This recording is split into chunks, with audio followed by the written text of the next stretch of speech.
Hola, buenas tardes. Soy Enrique Javier Cruz Martínez y les vengo a hablar un poco sobre la infancia de Luis Alfredo Garavito, alias el monstruo de Génova. Luis Alfredo Garavito nace el 25 de enero de 1957 en el municipio de Génova. Este tuvo una infancia, una niñez, nada, pero nada en absoluto envidiable, ya que sufrió demasiados abusos y violencia por parte de su padre, de un tío y en la escuela. Este es el mayor de 7 hijos, el cual pues cargaba con una responsabilidad muy grande. Durante su infancia en los estudios, sufría diversos abusos, burlas por parte de sus compañeros y sus maestros. Su actitud no ayudaba mucho, ya que lo excluían demasiado. Sufría de mucha exclusión por parte de sus profesores. Y no solo eso, pues sus compañeros, las burlas, se desesperó y esto hizo que Luis Alfredo Garavito dejara los estudios a los cortos 10 años. Este proyecto para mí me ayudó bastante en conjunto porque te enseña mucho a cómo trabajar en equipo, cómo poder desarrollar esa habilidad de tener un líder en el equipo. Es muy importante tener un líder y que la actitud de todos los integrantes sea muy buena, que todos apoyen, que todos ayuden, que todos den ideas positivas al proyecto. Obviamente también se escuchan de todas las ideas negativas, positivas, y de ahí van sacando, tanto de ideas negativas se sacan positivas, como de las ideas positivas se mejoran para que sean mucho más positivas y puedan ayudar mejor a este proyecto. Entonces, a lo personal, este proyecto me ayudó muchísimo y yo espero que a todos también. Espero que les guste esta presentación. Gracias. La primera. A los 15 años, Garavito acorraló a un niño para tocarle sus genitales. El entonces adolescente no planeó violarlo, sino que solo pretendía abusar ligeramente del menor. Años después de estar agrediendo sexualmente, asesinó al primer niño en Jamundí, Valle del Cauca, en octubre de 1992. Fue en 1992, una época en la que Colombia se encontraba sumida en una guerra civil, donde miles de ciudadanos lo perdieron todo, y por la que cientos de niños quedaron huérfanos.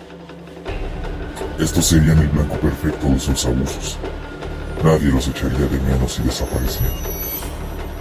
Así fue como, durante los siguientes 5 años, Garavito perpetró cientos de asesinatos movidos por un impulso, según él.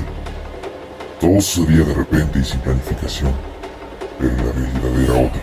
El pederasta planeaba cada asalto y tortura con sumo cuidado para evitar ser descubierto.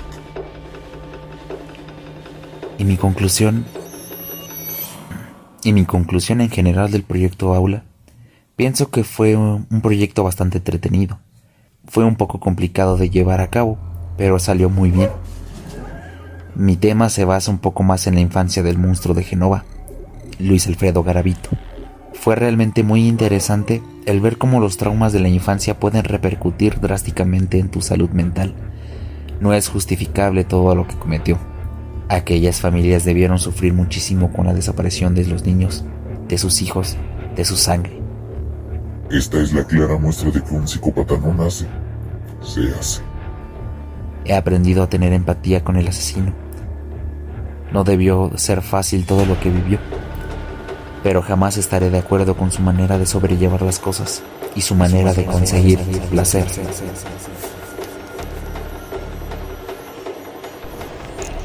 El hallazgo de 3 cadáveres de niños desnudos, tumbados uno al lado del otro, con las manos atadas y decapitados, hizo que las autoridades se encontraran frente al resultado de un culto satánico, ante un peligroso pederasta y asesino en serie.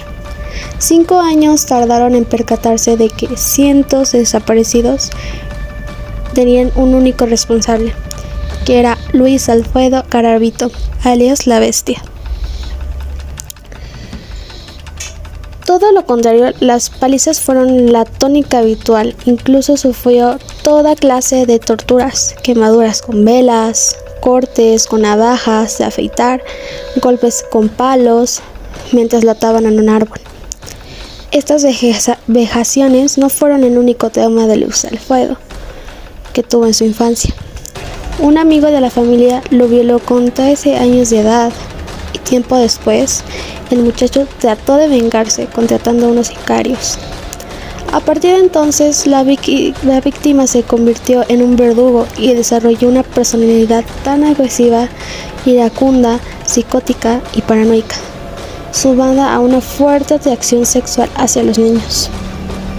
De hecho, a los 14 años cometió su primer intento de violación. Acorraló a un niño de 5 años, pero lo descubrieron. Aquella pedofilia desembocó en una ola de crímenes que emergió cuando Garavito contaba con 35 años de edad. Tanto tuvieron que pasar varios años para que las autoridades descubrieran los restos óseos de estos pequeños, en los que inicialmente creyeron que correspondían a ritos satánicos. Los primeros los encontraron en 1997 y eran cuerpos inertes de 3 niños que permanecían juntos. Él llevaba una agenda negra. Al inicio del interrogatorio, el sospechoso negó ser el responsable de la muerte de 114 víctimas, todas ellas documentadas gracias a la agenda confiscada por la policía en la casa de la novia de Garavito. Aún así, el detenido se mantuvo firme, negando la mayor parte. Las autoridades empezaron a acorralarlo, primero con pruebas. En las escenas los crímenes hallaron las cuerdas con las que maniataba los niños, restos de su ADN en los cadáveres, además de una botella de brandy vacía, siempre en la misma marca. Condena. El 22 de abril de 1999, miembros del Cuerpo Técnico de Investigación de la Fiscalía capturaron in flagranti a Garavito en Villavicencio, en los momentos en que intentaba agredir sexualmente a un menor. Pese a que Garavito dio un nombre falso, la policía lo identificó gracias a sus huellas digitales.